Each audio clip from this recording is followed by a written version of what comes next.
here. What do you give on it? 25, 50, 75, $100,000. You are listening to the Auction is Action with You in It podcast presented by Call to Auction, where our favorite four-letter word is S-O-L-D. Sold. The most dangerous compliment a nonprofit can receive after the gala is, "That was such a fun party." Now, don't get me wrong. Fun matters. Guests should laugh, they should connect, and they should celebrate. And they should leave with wanting to come back. But applause is not impact, and a packed dance floor is not a fundraising strategy. Welcome to the Auction is Action with You in It podcast. I am Bobby D, and today we're talking about how to move your gala beyond entertainment and turn it into an intentional fundraising strategy. Because your gala is not an entertainment with an appeal added to it. It is a carefully designed donor journey, a journey that moves people from attendance to connection, from connection to generosity, and from generosity to long-term involvement. Start with the outcome. Now, before choosing a theme, a venue, a menu, or the entertainment, your leadership team needs to answer one fundamental question. What do we want this event to accomplish? Raise money is a start, but it's not a complete strategy. How much do you need to raise? What will make that funding make possible? And who do you want to engage? Are you trying to welcome new supporters, deepen existing relationships, identify future major donors, attract sponsors, or accomplish several of these goals all at once? When the outcome's clear, better decisions become possible. You can evaluate every part of your event by asking, does this help guests understand the mission? Does it strengthen their connection to our organization? Does it make participation and giving easier? Does it help us identify people who may be ready for deeper engagement? And does it build towards our most important fundraising moments? Not everything needs to ask for money directly. A creative welcome can build energy. Entertainment can create connection. A surprising moment can make people feel like they belong. But if something consumes time, money, or attention without improving the guest experience or advancing the fundraising purpose, it deserves a second look. Strategy begins when every decision knows what it is there to accomplish. Now, create an experience that people want to join. Donors do not want to feel trapped in another stuffy ballroom program. They want to feel welcomed. They want to feel engaged and connected to something meaningful. That does not require a spectacle. It requires intention. So think about the entire guest journey, the invitation, the arrival, check-in, cocktail hour, seating, dinner, the program, the fundraising, checkout, and departure. Every moment teaches guests how to feel and participate. A confusing check-in creates frustration. Long stretches of speeches drain energy. An unclear fundraising appeal creates hesitation. But thoughtful pacing, warm hospitality, and meaningful interaction create trust. Your event should also feel like your organization. It should not feel like a generic gala with your logo projected onto a screen. A youth organization should feel hopeful and energetic. An art organization should feel creative. A human services organization should feel personal, dignified, and deeply connected to the people it serves. When the evening feels distinctive, guests remember more than where they sat. They remember how the mission made them feel. Now, make storytelling the emotional center. People may attend your event because of an invitation, an honoree, a friend, or a beautiful venue, but they give because they understand what is at stake and believe that they can make a difference. This is why the mission cannot be squeezed into a few minutes between courses. It needs to be woven throughout the experience. Powerful storytelling does not mean adding more speeches. It does not mean sharing every statistic, and it does not mean explaining the organization's entire history. More content often creates less connection. Your guests do not need to know everything about your organization has ever done. They need one clear reason to care. One human story that helps them understand why their support matters right now. The strongest stories introduce a person, a challenge, a turning point, and the role the organization plays. The person at the center of this story should remain the hero. The organization is the guide, and the donor becomes a partner in what happens next. Now, most importantly, do not allow that story to end on stage. Connect it directly to the opportunity to give. Emotion without direction fades quickly, but emotion paired with a clear next step becomes generosity. Now build the program towards the ask. The sequence of the evening matters. Attention and emotion are not constant. Energy rises, it falls, it shifts throughout the room, and too many organizations build or run a show around logistics alone. The paddle raise goes at the end because that's where it fits. The live auction happens while plates are being cleared. A powerful mission story is followed by an unrelated award. completely resetting the emotional energy before guests are invited to act. A fundraising-centered program is designed around donor psychology. It earns attention early, it limits unnecessary stage time, and it builds naturally towards the primary fundraising moment. The mission story and the ask belong together. Your guests should be attentive, emotionally connected, and completely clear about what they are being asked to support. Now, I call this the golden goosebump moment.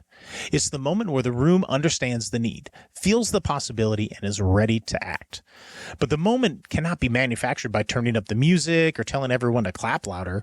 It's created through pacing, through trust, through clarity, and a story that is somewhere meaningful to go.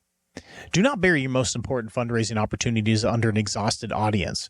Protect it, prepare it, and let the program rise towards it. Now, you got to make giving clear, credible, and easy.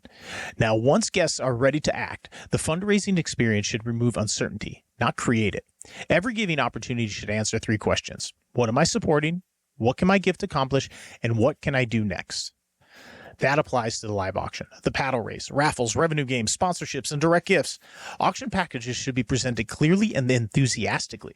Giving levels should connect to tangible impact. Mobile bidding and donation tools should feel simple. Checkout and payment collection should feel organized and respectful of the donor's time. And this is where an experienced professional fundraising auctioneer becomes invaluable. A great fundraising auctioneer does more than call bids quickly. Speed's not the strategy. A professional understands donor psychology. They read the energy in the room, they communicate impact, they create momentum, and they guide guests towards generosity without making them feel pressured. They know when to slow down, when to build excitement, when to add urgency, when to create space, and when to get out of the way and let the mission speak for itself. That judgment comes from experience. It comes from understanding how people behave in a room. It comes from recognizing hesitation, enthusiasm, confusion, and readiness. A professional fundraising auctioneer is not simply selling an item or asking people to raise a paddle. They are protecting the donor experience. They're helping the organization translate emotion into action, and they're making sure that the most important fundraising moments of the evening are handled with clarity, confidence, and care. And this gives me a good opportunity to plug our sponsor, Call to Auction, a nationwide team of fundraising auctioneers ready to serve your mission. We work with nonprofits across the nation, helping them to enhance and really create amazing fundraising experiences filled with energy, electricity, and engagement. And that's what it's all about. Our auctioneers are trained, knowledgeable, and experienced and ready to serve you. So if you're looking for an auctioneer, please call us or check us out online, calltoauction.com. Back to the podcast. Now, the paddle raise is not just another item. The paddle raise deserves particular attention. It is often the purest fundraising moment of the night. Donors are not purchasing a vacation, a dinner, a piece of artwork, or signed memorabilia. They're investing directly into your mission. That invitation needs to be delivered with clarity, with credibility, and sincerity. Why is support needed now? And what will each giving level make possible? And why does every level of participation matter? An experienced fundraising auctioneer knows that the paddle raise is not simply a countdown through a list of numbers. It's a series of individual invitations. Each level deserves context. Each donor deserves recognition, and every gift should feel meaningful. Leadership gifts can also create confidence and social permission. Thoughtfully secured gifts at key levels demonstrate that respected supporters believe in the work. But the room should never feel manipulated. People respond best when the need is real and the impact is credible and the invitation is sincere. The goal is to not pressure guests into raising the paddle. The goal is to create an experience that makes them proud that they did. Now, give every guest a path to generosity. Galas often focus on 2 groups, major donors and general attendees. But between these groups is a critical audience, your mid-level donors. These guests may have the willingness and capacity that the organization realize, and they may bid competitively, purchase an experience offered multiple times, participate in a revenue game, or make a meaningful gift during the paddle race. Those actions generate revenue, but they also reveal interest, affinity, and potential. And not everyone will win the live auction. Not everyone can give at the highest level. Some guests are attending for the first time and need an accessible way to begin. Others may be ready to increase their involvement, but nobody's personally invited them to. Give every guest a meaningful path into generosity. but just be careful not to overwhelm the room with competing asks. Too many fundraising activities can create fatigue. Choose a thoughtful mix that serves different donor capacities while keeping the mission at the center.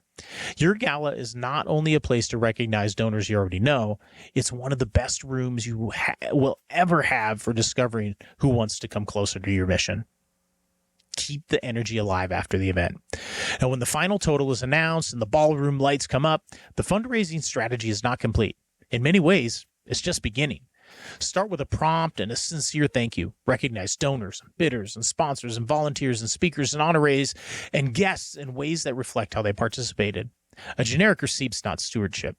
People should hear from a person, not only a payment processor. This shows donors that their generosity set in motion. Share a photograph, a short story, a milestone, a video, or a special explanation of what the funds will make possible. Do not report only the total raised. Translate that total into outcomes, into impact. Personal follow-up matters the most. Now, this is where you can ask your board members and organizational leaders to contact a manageable list of guests. Reach out to that first-time donors. Thank the underbidder who helped drive up an auction package higher. Connect with a mid-level donor whose participation suggests a deeper interest. Invite guests to tour a program. Meet a leader, a volunteer, or attend a smaller mission-based, mission-centered gathering. The event creates the spark. Consistent stewardship keeps it burning. Now, measure more than your final total. Yes, revenue matters. Your gala must produce a meaningful financial return, but the final number does not tell the entire story. Look at net revenue, donor acquisition, donor retention, average gift, paddle raise participation, sponsorship renewal potential, and new major donor prospects, and the number of meaningful follow-up conversations that the event created. Ask guests what guests understood about the mission. Where did the energy peak? Where did the energy drop? Which moments created genuine connection? And which elements looked impressive but did not actually move people? A full ballroom is encouraging, but a room full of people who understand the mission, take action, and remain connected, and this can be transformational. Your gala can be beautiful, it can be joyful, it can be surprising, and it can be fun. It should be a night where people are glad that they attended. But entertainment alone is temporary. The music ends, the decor comes down, and the photographs will eventually disappear from social media. What lasts is the story that guests carry with them, the action that they took, and the relationship your organization continues to build. Now, create an experience that welcomes people in. Tell a story that gives them a reason to care. Build a program that leads naturally towards action, making giving clear and credible and easy. And trust your most important fundraising moments to an experienced professional who understands both the room and the responsibility. Because a great fundraising auctioneer does not simply call bids. They create confidence and they create momentum and they help turn generosity into impact. Your gala should deliver more than a memorable evening. It should create a moment that donors will never forget. And it should build momentum for your mission long after the last guest goes home. I'm Bobby D, and I'm your host here of the Auction is Action with You in It podcast. I want to thank you all for the impact that you are making in the world and the willingness to make your events better so that you can serve more. Thanks again. We'll see you on the next episode. Oh, and don't forget, visit us at calltoauction.com. We'll see you later. Thanks for watching. Bye.